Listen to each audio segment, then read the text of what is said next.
Hey folks, in this interview, it's all about 500px.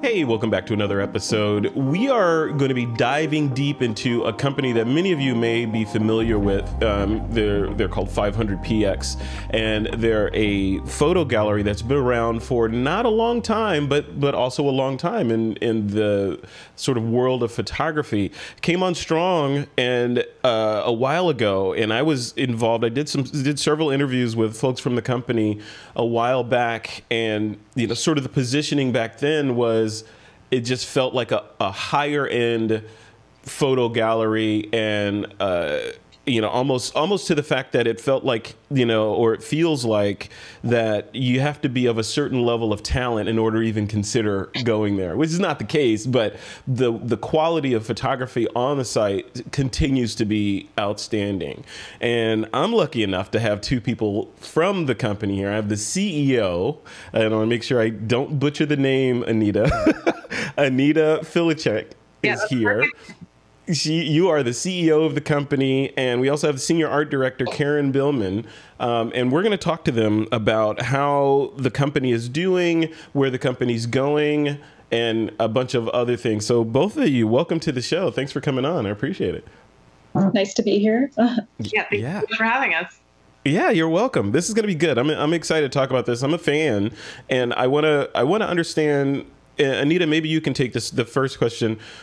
Where physically is the company? Are you guys all virtual right now, or do you have a physical location? Where does 500px live? So our permanent home is in the downtown core of Toronto in Canada. We have a beautiful building there that we've been in for a number of years. At the moment in time, we are all working remotely. So this has been an interesting change of pace, but yeah, we still call Toronto home, and hopefully get to return back to those offices soon. Very cool, very cool. Yeah, we're all working from home. Some of us have been doing it longer than others, I think, but we're all working from home. Aneta, what is the mission statement for 500px? I mean, what's your elevator pitch for the company for people that haven't heard of the company before? So 500px, in a nutshell, is a place to be able to discover amazing content and be able to share your work, but also find opportunities to be able to monetize your work and your skills. So we truly believe that at the end of the day, content should speak for itself. And we try to create the type of platform and products and features for our users that really enable the content to be able to stand out on its own and first and foremost. I love that. And I want to talk about that a lot in this discussion, like what makes a photographer, or what's that special sauce that gets a photographer to stand out from the crowd, which you guys are in a unique position to talk about. Karen, you're the senior art director for the company. What does that mean? What are you art directing at the company? So I focus on different commercial trends for our licensing side of the business. So that can be anything from, authentic lifestyle moments, still life, adventure photography, food photography, like everything really. That's great. That's great. So, I want to dive in, and you didn't talk a little bit about the overall direction and how you're able to, as a company, how you guys are able to get such a high caliber of photographer on the site, right? So when I had conversations, like if people go back and search for 500px on This Week in Photo, the other podcasts that I host, you'll see way back when I had interviews with Evgeny Chabatarov, back in the sort of beginnings of the company. And even back then, it was the quality of work on the site was outstanding. How do you guys manage to do that? How do you manage to get that caliber of photography on the site when there are, your competitors, out there have a let's call it a much shallower range, from shallow to deep? You guys kind of start already accomplished and go to deep. How do you make that happen? So I think that sort of requires us to maybe take a step back and look at what was the initial basis of the company. And I think that that's something that's really weaved throughout the last now over 10 years that we've been up and running. And it was really sort of the initial idea that started the company around this being a place for displaying your best content. And at the time, there wasn't all the other, all the competitors we have today, all the various platforms and avenues for people to put up their work just didn't exist. And so the idea behind 500px was that this was not a place for, just taking all of your content and sort of putting it out, without any sort of discerning around what was your best work, but it really forced photographers to take a step back and look at what is my best work? What do I want to put out in front of people? And that has really been something that I think hasn't changed at all over the years. In terms of, individuals and users and our community members, this is always sort of core and central in terms of what they see on the platform through the various content that we showcase. And it really forces people to really be able to set that bar for themselves. And I think that's just a natural part of how the community has grown.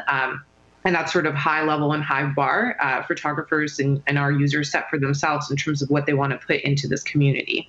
Yeah, that's great. So it's a natural high bar because, it's looking, I think a lot of photographers, when they look at the site, and Karen, maybe you can take this, when they look at the site, they think about, okay, am I worthy? Should I just go and put my stuff over here or build my own gallery? I don't know if I'm ready for that party yet. What do you, if a photographer comes to you with that kind of sentiment, what do you say to them? Well, there's a few avenues that we use to approach those kind of things. 500px is a really great place for photographers of all calibers. So we love, approaching new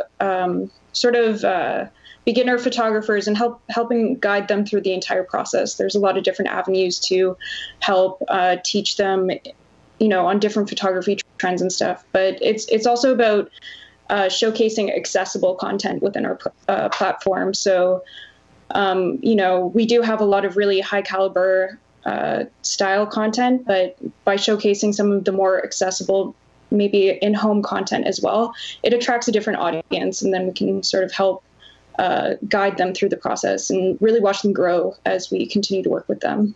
And when you say working with them, are you nurturing the talent and helping them get better, or is it, through the process of osmosis and they're looking at all these other great artists on the site and they want to just naturally up the skill level of their work?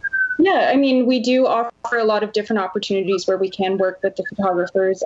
We currently have commercial grants running, which is a really great opportunity to work with the content team on developing different commercial style photography. But we also offer photography contests where people get to participate and submit their photos based on different trending themes within photography. So it is a good opportunity to participate in different activities within the platform, but also connect with other photographers that they see and admire by following them and engaging in the content that they like. And then Karen, you mentioned community. What does that community look like? Does it consist of, mainly, just sort of comments and chatting on the site itself, or is it a level deeper? People can direct message one another, comment on photos, like photos, create different galleries to really interact with one another. But we do work with a handful of photographers directly to help guide them, give them art direction on different commercial themes, and work with them in different areas of the site. So there is opportunity to collaborate amongst their peers as well as with us. Love it. Aneta, what about money? You mentioned monetization. I think one of you guys mentioned monetization. But what is in the photography industry, especially now, as we record this, it's sort of mid-May, 2020, which is, the whole world is sort of shaken up a little bit because of this whole pandemic thing. But that notwithstanding, what does revenue look like? What's a revenue model for photographers that are considering jumping into, making money with their cameras and feeding their families? Is that a viable option these days?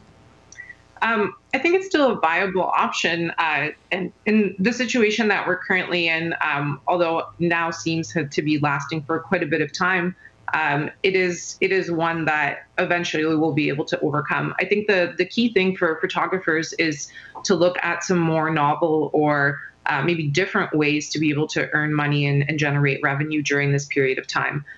Certainly a lot of the opportunities for shoots where they're being hired to do work in person or work closely with others are probably quite limited. But that also opens up an opportunity for them to be able to provide tools or education to any others that are looking to gain from their skills or expertise, potentially shifting some things more temporarily to doing things from in-person shoots and commercial things to maybe more product shots.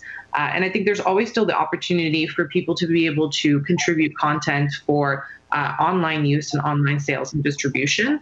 And that hasn't significantly changed. That's actually one area that we've seen a considerable amount of increase over the last few months, where people have a lot of content. I think the average photographer, I know myself included, I'm sitting on tens of thousands of photos that I've taken that I never really invested the time into properly editing or thinking about where I would want to put them or distribute them. And I think there's a lot of photographers that share this. And so it's, looking at different avenues or opportunities to be able to monetize what you already have, whether it's content you already have, or various other types of jobs or skill sharing that you could take on that would be additional revenue generators. Yeah. Are you seeing any particular genres of photography? Obviously the entire world has changed, but in kind of zooming into the world of photography, are you seeing any areas that are just sort of, they're really going to need a revamp, like event photographers or anything where personal contact is involved? Or to put a finer point on it, are any photographic genres sort of going to go away because of the whole social distancing thing? I wouldn't necessarily expect any of them to go away, but certainly shift in terms of types of content that we see. But that also is sort of, part and parcel of shifts in photography in general. I think, if we think about, for example, a good one to sort of look at is what travel photography looks like today. And when I say today, maybe pre-pandemic situation, but what that looked like versus what it used to look like a few years ago versus what it looked like a few years before that. And so what we see in photography is that there's typically certain types of themes that tend to become popular, but then there's also shifts in those trends. We would expect to see that now, even in terms of, I think, different approaches that people will take when it comes to sort of exploration, landscapes, urban shots in the current environment that also have shifted over time in the last few years as well. Yeah, we're in the Wild West right now. It feels like, there's so much change, and with change comes opportunity, right? In a lot of cases. Karen, with, on that tangent, yeah, I don't know, maybe this is not a viable question these days, maybe I'm just dating myself, but are people, the clients at 500px, are they using, or photographers, are they using the site as a portfolio, sort of their own destination website, and sort of eschewing the whole idea of having a .com with their name on it, and instead pointing people directly to their 500px site? I actually find quite a few photographers defer to 500px as a place to represent their content. A number of them really love the way that we portray the photos on their profiles. They can really separate and customize which photos they showcase on the profile as well. So a lot of photographers actually do use our site as their primary portfolio, which is really encouraging to see. Yeah, and so do you guys encourage that? So hey guys, you don't need a regular website anymore. Just throw your images here. Point your clients here. It's a beautiful, well-designed, highly powered website. Just use us instead of investing in WordPress or whatever. Is that the play these days? It's one of the plays, but I think it is certainly into what Karen just mentioned. The way that we design the profiles for our users is that it's really kind of stripped down to what's necessary to be able to highlight the work. And that sort of goes back to our, kind of central core and mission is that you don't want to be investing as a creator. You want to be investing your time into what you're creating, into your photography, and being able to grow that. And every moment that you have to spend sort of marketing yourself, building websites, building out followings on other platforms, that is time that is taking away from you being able to create. So what we want to provide to our users, to our photographers, is a place that we have a home for their incredible work. And it is little to no effort for them to be able to showcase their work in the best light. We have a number of plans for being able to improve these essentially profiles, products, and features that really be able to allow users to highlight their work better, in addition to just the content that they produce. But we certainly think that it's a key way for us to be able to stand out from the competition, but also just deliver a lot of value to our users. I love that. I love that. So yeah, it's an interesting. The whole industry is interesting, and it's more so now than I think ever. It's just sort of morphing and changing, and the strongest survive, right? The ones that adjust to changes and embrace it and move forward survive, and the ones who don't may not do as well. Speaking of those trends, Karen, have you seen? You guys are sitting in a unique spot where you see a lot of great imagery come through all the time, which should allow you to spot patterns and chaos and trends and that sort of thing. What do you see? What do you see these days in that chaos? Are people shooting? Obviously lots of shots have masks in them, but are you seeing any particular genre or any particular themes pop up more than others? Yeah, for sure. There's been a real shift towards definitely authenticity, but more so, what's accessible during this time. Contactless deliveries, sort of really capturing the day in the life type content. So, whether it's like watering your indoor plants, plants are always trendy. And then also, getting your Uber Eats, or maybe your groceries are being delivered, or you're feeding your pet, really spending some time and utilizing the space that you have while you're alone. So that's absolutely a trend. And it's also a trend that you're starting to see in marketing campaigns as well. Different companies really want to resonate with a variety of audiences. So having these truly accessible and relatable moments, that's sort of where we see things starting to shift towards. And then, of course, people are going through their archives and uploading all those great shots from before. Maybe doing some re-edits, but that's typically what we're seeing right now. Yeah, harvesting that work, right? Yeah.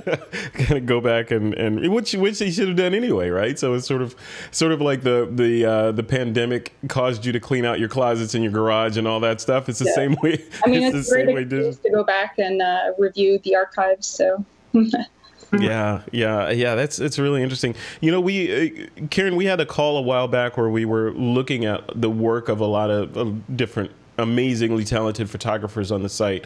And, one thing that struck me is the sort of current, I don't want to sound ageist or anything, but the current generation of photographers and the younger photographers are doing some really, really edgy work. Right. Yeah. And I was surprised. It kind of sucked me into the site. I'm like, wow. Yeah. And it was the kind of work that I can't shoot. Not that I can't shoot, but you have to have a ticket to enter certain kinds of genres of photography. What kinds of stuff are you seeing that are more edgy, Karen? What that the photographers that are on the site are shooting?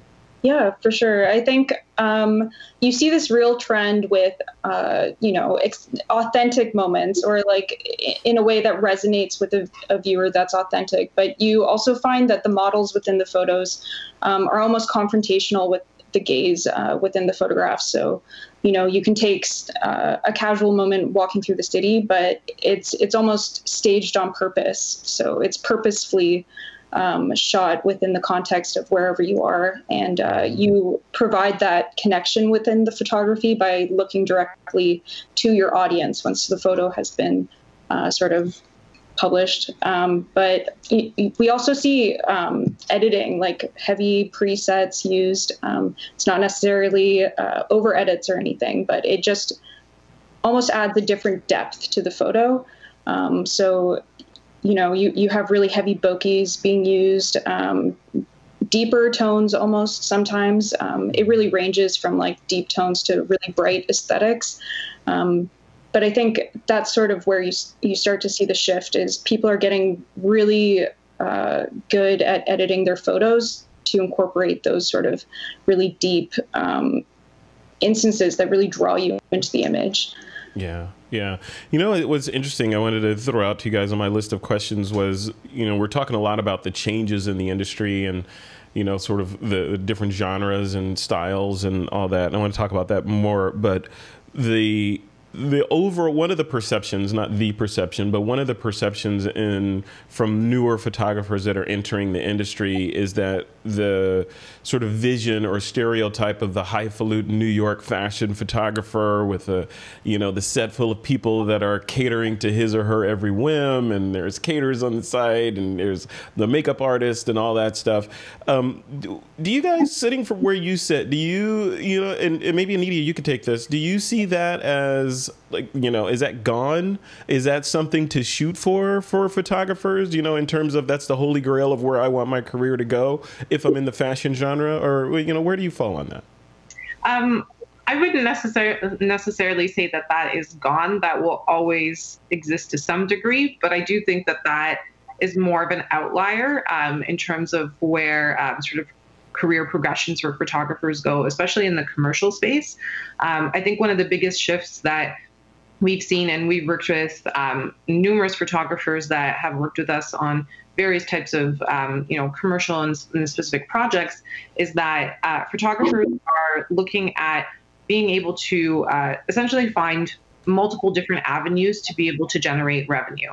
And that idea of this kind of highfalutin, photographer that does a very specific type of shoot with very specific types of content for maybe, one or two or a handful of clients is not really the norm in the industry. And it hasn't been for probably close to at least half a decade, where there is a shift in terms of where customers, clients, brands really go out to get their content. There's a shift in terms of where they're getting that content, whereas in the past they might have had photographers in-house that they used exclusively for this type of work. Now they're using a variety of different sources, whether it's direct photographers, various platforms, various partners. And I think that's one thing that leads to a lot of success for photographers. As you're starting out, really do not discount the various opportunities that are available, and try out different things, try out different avenues in terms of the clients that you take on or potentially the types of shoots that you do, to really be able to grow out your network, your style, and sort of refine that, but also give yourself opportunities to be able to bridge into sort of grow out into different directions. I think that's one of the key things that we're seeing, that those that are the most successful are ones that incorporate a lot of variety into what they do and who they work with. Yeah. Yeah.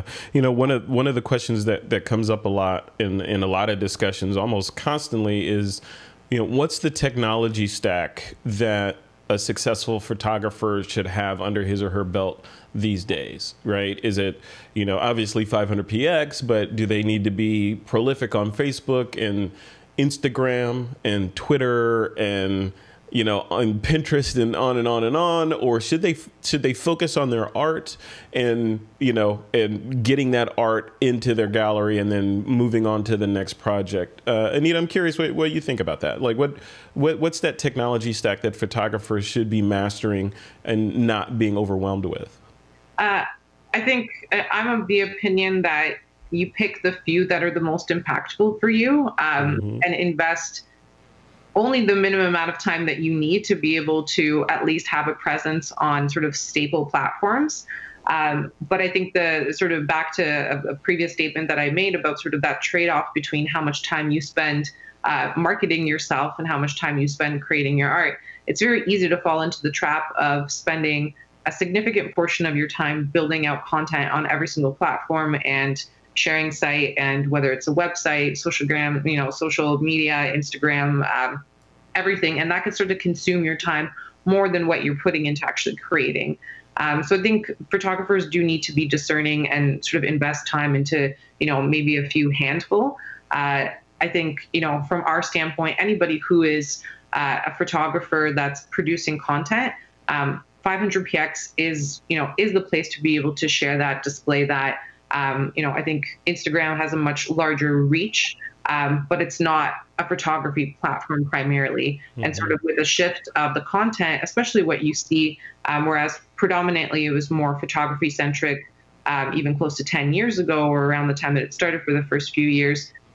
Now, in terms of what you look at the content, it's a lot of sponsored content. Memes heavily dominate a lot of the feed these days. It's really sort of had a shift in terms of what you're seeing. And so, although it's still a staple place from essentially an advertising standpoint for photographers, it's definitely not the place that the audience is very concentrated on photography. I think that, probably investing time into 3 or 4 that really align with the type of work that you do and the type of audience that you're trying to reach are probably sufficient. Anything more than that, you're sort of spreading your efforts. Yeah, but doesn't it feel like, and this, I 100% agree with you, but then looking at it through the lens of FOMO, right? Fear of missing out. And you're like, okay, you know what? I'm only going to focus on 500px and this and this, and I'll put all my effort there so I can spend more time out shooting and perfecting my art. And then, and maybe Facebook is the thing that you like, you know what? I'm not going to spend much time on Facebook anymore.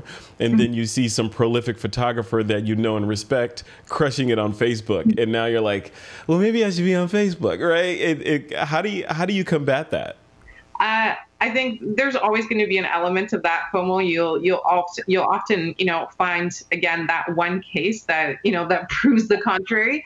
But I would again say that those kind of situations are potentially outliers, and you have to ask yourself what makes sense for you in terms of investing your time and energy. At the end of the day, you can always test out different platforms, but then have a way to measure what that investment is actually costing you. If you want to try a few different platforms, invest that time up front, but then look at what you're actually getting out of it. Apply some, some scrutinization to what's really working for you, because at the end of the day, again, for creators, and this sort of applies across all realms, not necessarily just photography, anybody who's really looking to hone their skills, master their art, and really produce something that is meaningful and that they want to share with the world, that is where they should be investing their time, and pick those few that help you get it out there to the world. Yeah. And along with that comes, there's the FOMO, and then there's gas, right? You guys heard of gear acquisition syndrome. Karen, I want to talk to you about that. So, there's the technology stack that you got to sort through that Aneta just talked about, but then there's your hardware stack, of cameras and computers and lenses and drones and 360 and, all this stuff. How do you advise photographers and newer photographers that are like, I want to get into this, but do I need to be a drone pilot? Do I need to know 360? Some people are telling me that I should just buy a nice full frame camera with a 50mm lens and go for it for a couple of years. Other people are telling me to buy more stuff, or different stuff. And then there's Micro Four Thirds versus APS-C versus Wilbur. What's the right answer, to the photographer that just wants to make good work? Well, I think, it's really encouraging to see that you actually don't need crazy expensive gear the same way that you may have, 10 years ago. Yeah. The trend is really shifting more towards mobile photography and accessibility again. So, we encourage a lot of different types of mobile photography, but a lot of other platforms are sort of jumping on that train as well. And with the quality even of mobile cameras right now, it's increased significantly over the last year even. So you don't need the same fancy full frame camera to get the same results. A lot of smaller cameras work really well. That being said, the fancy gear is always nice as well.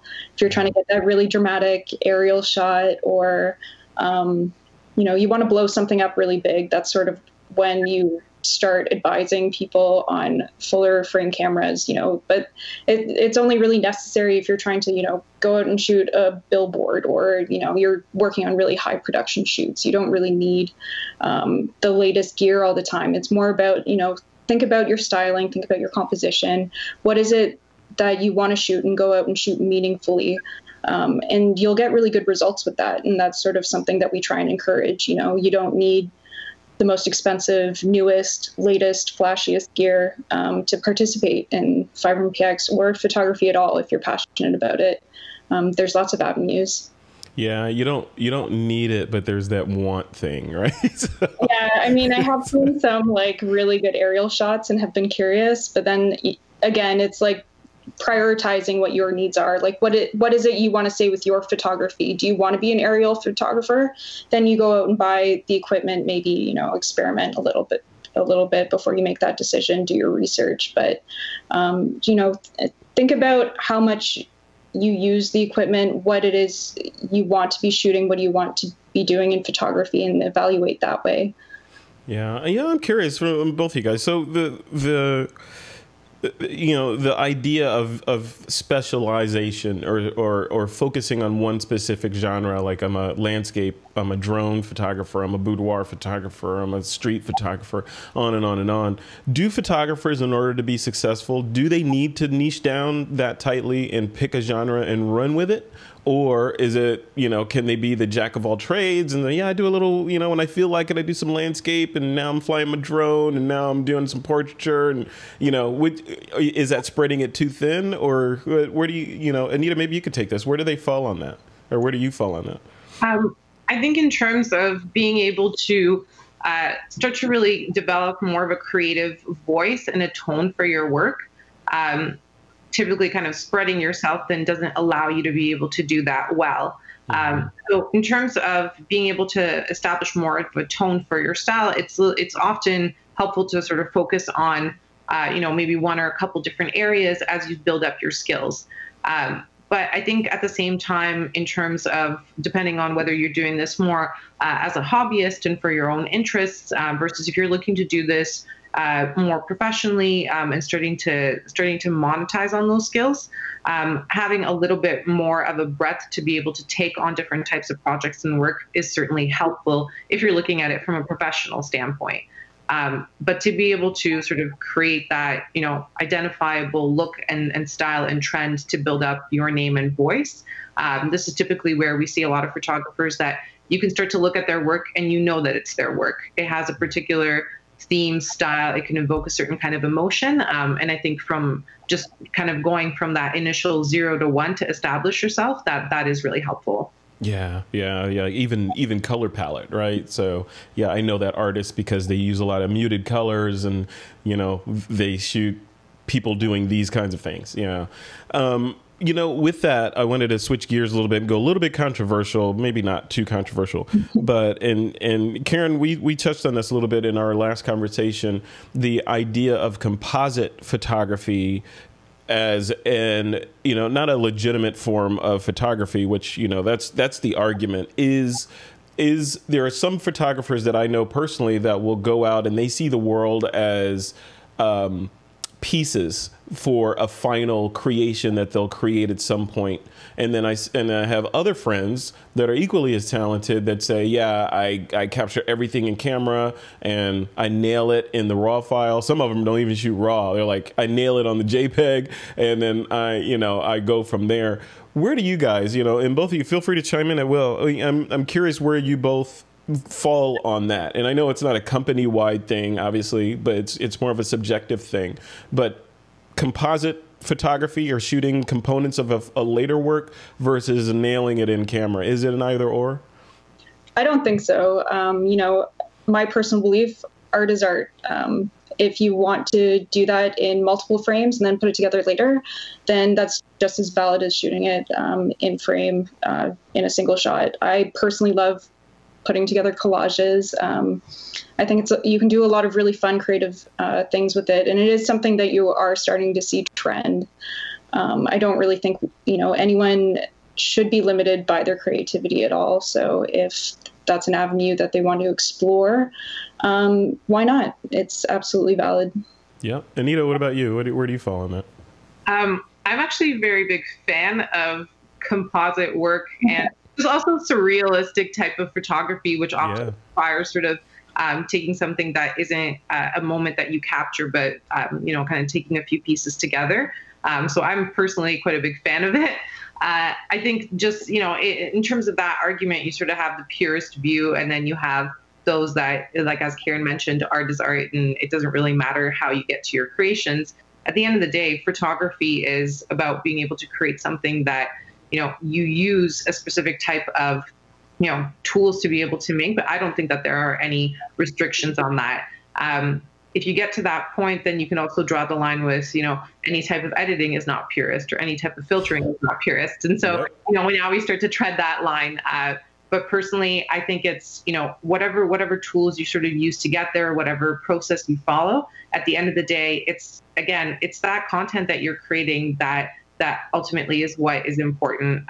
Doesn't really matter what that approach that you took was. Yeah, it's like you're an artist. It's what's in your mind's eye, and you're trying to show it to other people, whether that be, it happened over time and you're putting it together, or it's happening right now and you capture it and post-process it and all that. Yeah, it's interesting. I'm with both of you guys. I love compositing art, and I love the idea that, especially these days, people can see the world how they choose to see it, because in a lot of ways it's not pretty in certain areas, right? So you can choose to create the utopian vision of what you like. So speaking of that, there's and we'll start wrapping it up here. The once they've shot or composited or whatever, created this final work that they're gonna share with the world. There's that we talked about that software stack. We talked about sort of the hardware or gear stack, but then there's also the post-processing stack that they use, and I wanted to get both of your recommendations for, again, speaking to that either new or advanced amateur photographer. Should they be investing their time in post-processing software? Like, this is obviously a Skyloom podcast, right? So there's Luminar available. There's, a bunch of competitors, like, there's Capture One out there. There's the granddaddy Photoshop, obviously. Where should photographers be placing their bets in terms of getting good at the post-processing side? And Karen, maybe you can take it first and let us know.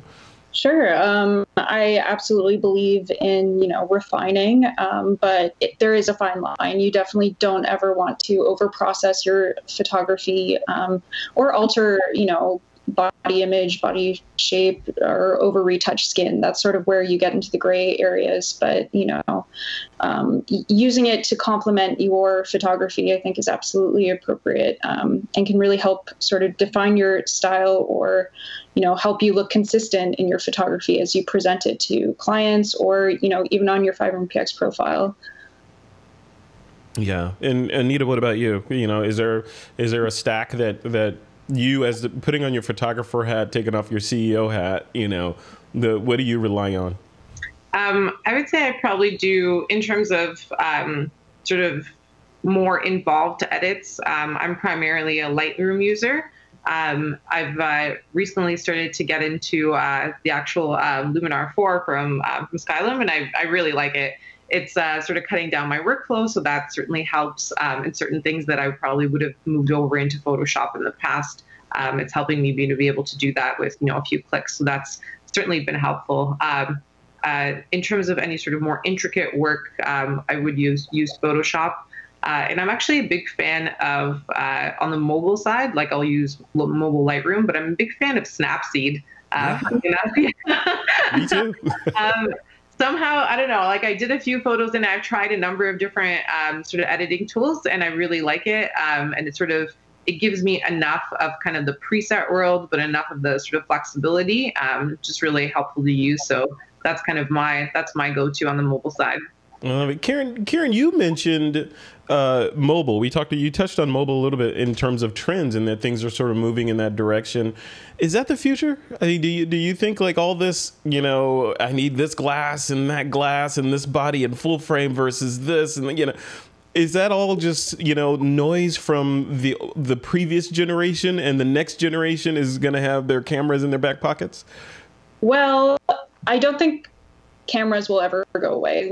There's like a really nice aesthetic associated with having a camera. I have a few different cameras, but my favorite is my Fujifilm X-T20. And I love it because of the nostalgic sort of aesthetic it holds. It's really, featured or based off of an analog camera. So I think, you will still start to see people using camera devices just for the textural experience of it. There's something really nice about going in and using a camera manually. But I think you will also see quite a lot of advancements within mobile photography. You know, you have a lot of companies like Moment coming out with lenses for your cameras that really heighten the quality of your camera on your phone or, you know, iPad, I guess. Yeah, no, absolutely. Absolutely, people will start using their phones more just because it's more accessible. You know, you always have your phone with you, whereas maybe a camera might be a little bit more bulky for those everyday moments. But that will definitely continue to advance as you get higher quality content through your phone. Yeah. Aneta, what about you? What are you shooting with when you're out running around the world taking photos? So I've still got a big DSLR rig or my phone. It sort of depends. I've toyed with the mirrorless, but I haven't made the jump yet. Wow, you're the holdout. Okay. I am. There's just something that I like about sort of the feel of having that camera. But I know that. So I have a Nikon D750, which I know Karen also. Yeah, that one too. That's a coincidence. But in terms of, I do certainly do a lot more with my phone these days. And I've actually had a chance to test out some different sort of add-ons that I found were really helpful, because there's certain things that I didn't feel that I was able to do with a mobile phone. And there was cases where you can buy essentially like attachment lenses and really being able to help sort of capture some of the types of styles that you couldn't do before. Certainly not, 100% of the range, but that's been really interesting to be able to use as well. These kind of, attached lenses or other sort of external devices that you can attach to your phone to do some of the editing.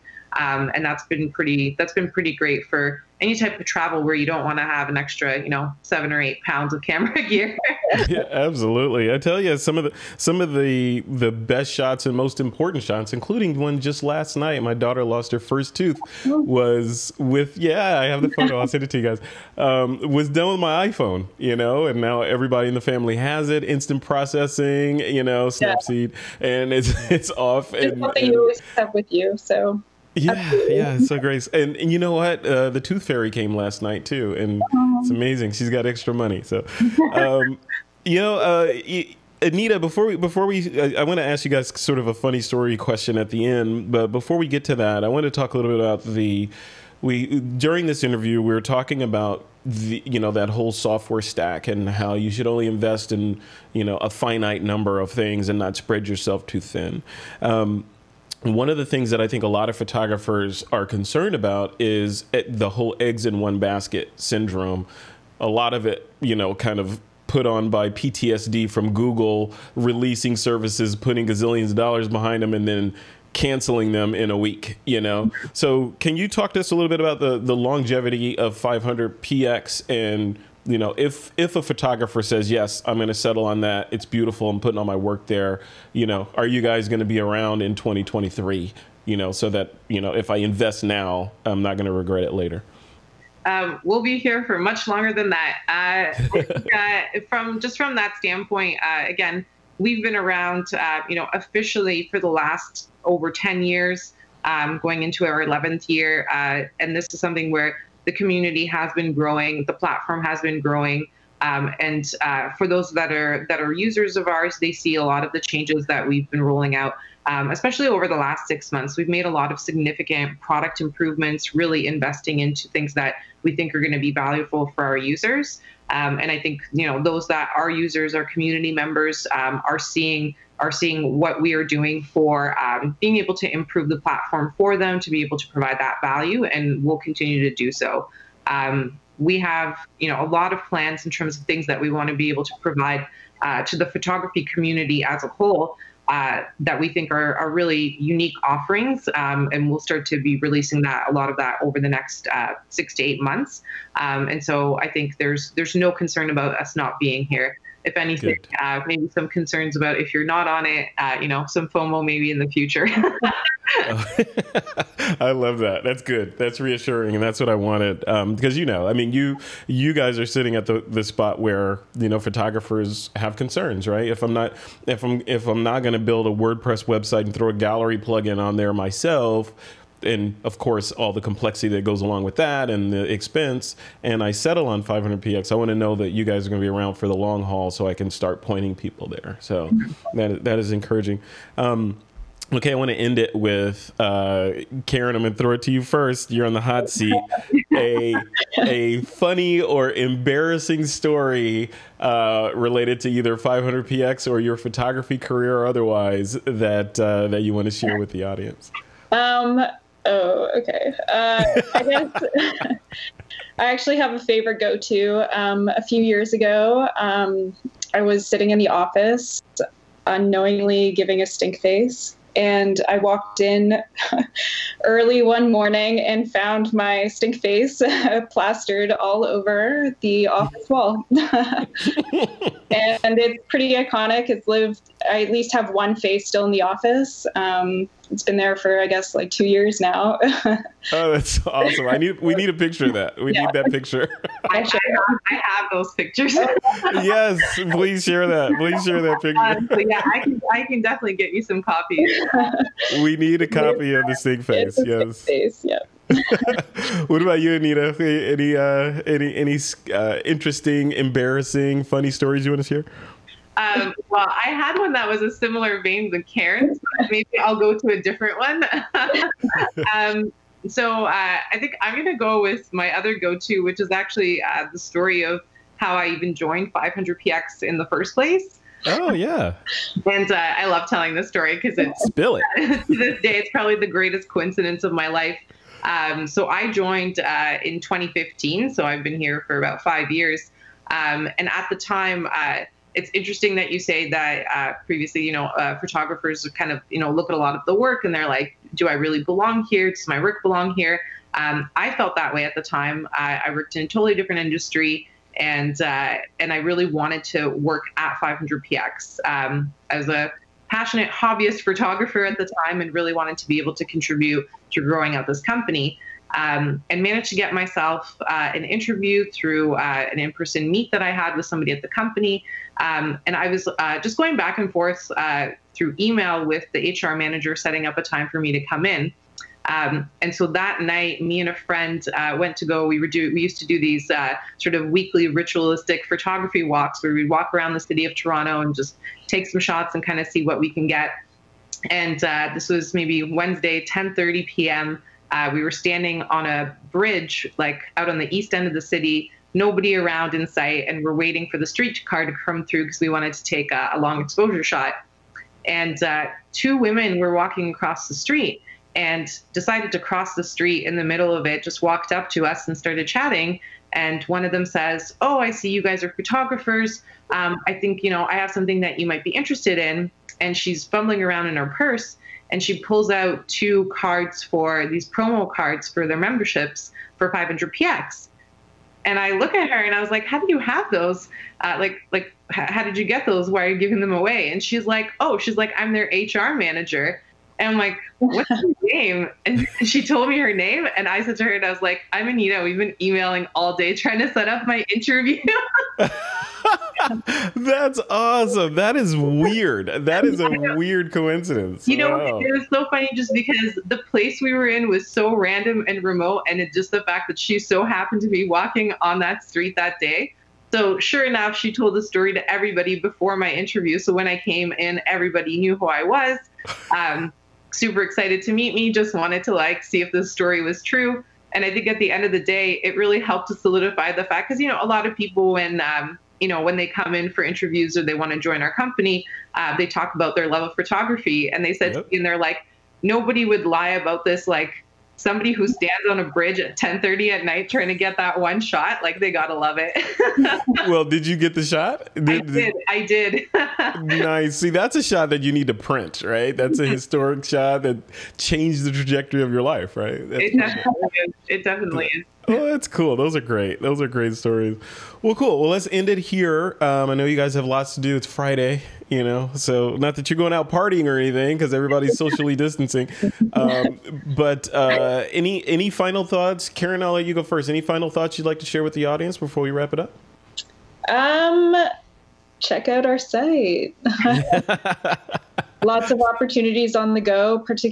I'm particularly excited about our commercial grants available to anyone who has a 500px profile. Check it out. It's about online connection, very relevant to today. And we'll be choosing 5 lucky photographers to work with and expand on the concepts that they submit to the commercial grant. Fantastic. Cool. And Aneta, you are the CEO. I will give you the final word, of course. Thank you. I think the final thought that I would leave it with is that the best thing that photographers can really do is, spend more time, invest that time to building up your techniques, trying out different things.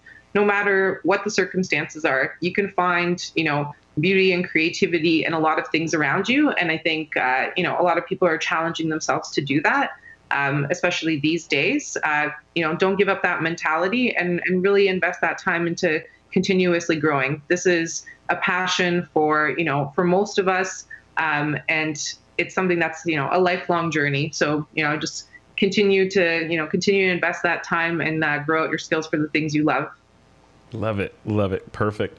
Well, thank you both for coming on. This has been fantastic. I learned a lot. I'm inspired. I now feel like I have too much gear, so I got to get rid of I got to get rid of it. I have too many social networks that I'm a member of. I got to get rid of some of those. So this weekend is about simplification. So thank you both for coming on. I appreciate it. And I hope you'll come on again in the future. This has been a great conversation. I feel like we only scratched the surface. There's a bunch more to dive into. So here's an open invitation for you to come back on the podcast. Thank you so much. We really appreciate it. This has been great. All right. You guys have a good weekend. We'll talk soon. Thank you. You too. What a great interview with Aneta and Karen over at 500px. If you haven't done so already, head over to 500px.com and check out some of the amazing work by the artists over there. Be prepared to be inspired and a little humbled by the quality of work there. Also, this is a Skyloom podcast, and I'd be remiss if I didn't kick down a discount from the crew over at Skyloom Software. Just use the code PODCAST and get 10 off your next purchase. All right, folks, we'll see you in the next episode.